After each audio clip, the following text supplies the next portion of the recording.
Dear students and viewers, Assalamu alaikum. I welcome you all in my YouTube channel ZAHOOR Chemistry. I am SHIEKH Islam, teacher of high school Shanu, and today we are going to discuss about the second part of this lecture, that is transport in plants. तो कल हमने जो topic पढ़ा था वहाँ पे हमने water और मिनरल्स के बारे में पढ़ा था. तो आज हम एक्चुअली डिस्कस करेंगे, हम फूड के ट्रांसपोर्ट के बारे में पढ़ेंगे और हम पढ़ेंगे transport of other secretions, other hormones with in the plant. Those hormones are also called as phytohormones or plant hormones. So let's start with our topic. We know that leaves are the main sites for the production of food in case of plants, and these leaves they produce food by a process called as photosynthesis. And during this photosynthesis process, the food is usually stored in the leaves as glucose, or we can state that it is stored in the form of sugars.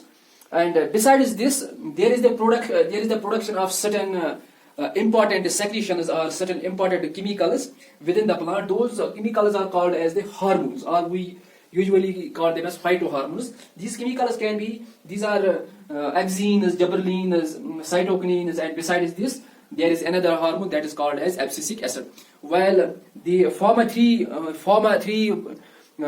secretions or former three hormones are for they enhance bud dormancy or they enhance seed dormancy, and abscisic acid is that particular hormone that inhibits such dormancy, or that usually works reverse of the other two hormones. And these hormones and food are then transported to all the parts of the body. They are transported to branches, they are transported to stem, they are transported to roots, they are transported to all other parts of the body.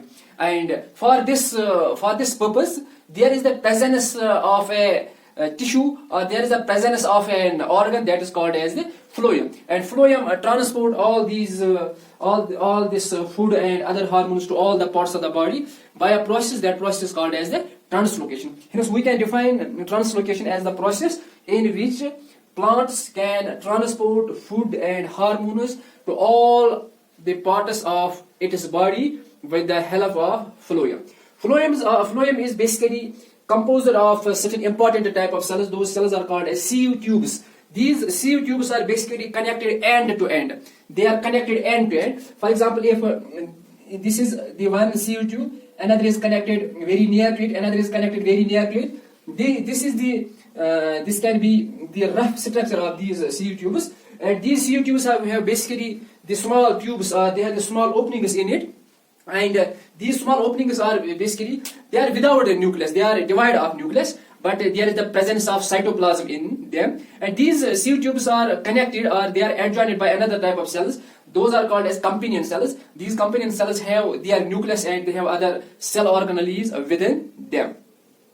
When this food is prepared within the cell, within the leaves, in leaves, the mesophyll cells are the main sites for the process of photosynthesis, or we can state that the food is formed within these mesophyll cells, which are located in the leaves by a process called as the photosynthesis. From these mesophyll cells, this food finds its way into the sieve tubes of the phloem tissue, whereby it is translocated to all other parts of the plant, to all other parts of the plant, to branches, to stem, to roots, or to other parts of the plant by the process called as the translocation. But there is a difference between the conduction of water and minerals and the transport of water and minerals and transport of food and other hormones in the plant. Usually this water and minerals, they are transported upwards, while as food it is transported upwards to the plant, or it can be transported downwards to the plant.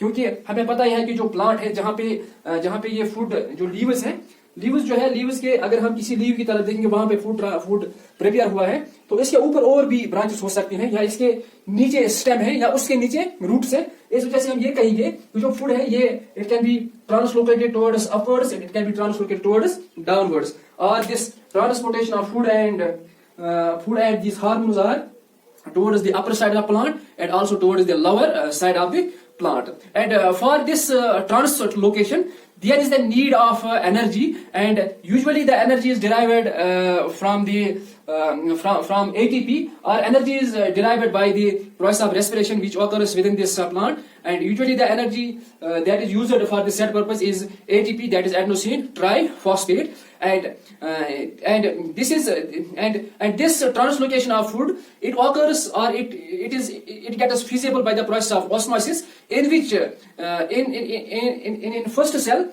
the concentration of food and hormones are very much higher than the another cell to which this food has to be translocated, and this actually creates a potential gradient, or it creates a potential difference, due to which this food moves from a region of higher concentration to a region of higher concentration to a region of lower concentration through the membrane of these sieve tubes, or through the membrane of these cells, and the process needed there is usually osmosis. Even in springs, the transport of this food which is usually stored in the form of sugars or glucose in the plant is translocated to roots and to stem, which to roots as well as to stem, and also to the buds, which show their growth during spring season, so that these buds because these buds need food for their growth and development, so that there must be the proper growth and development of these buds during the spring season. So there will be the development of flowers and development of fruits through these buds, and there must be the proper growth and development of that particular plant. So that was all about today's topic. Have a nice day.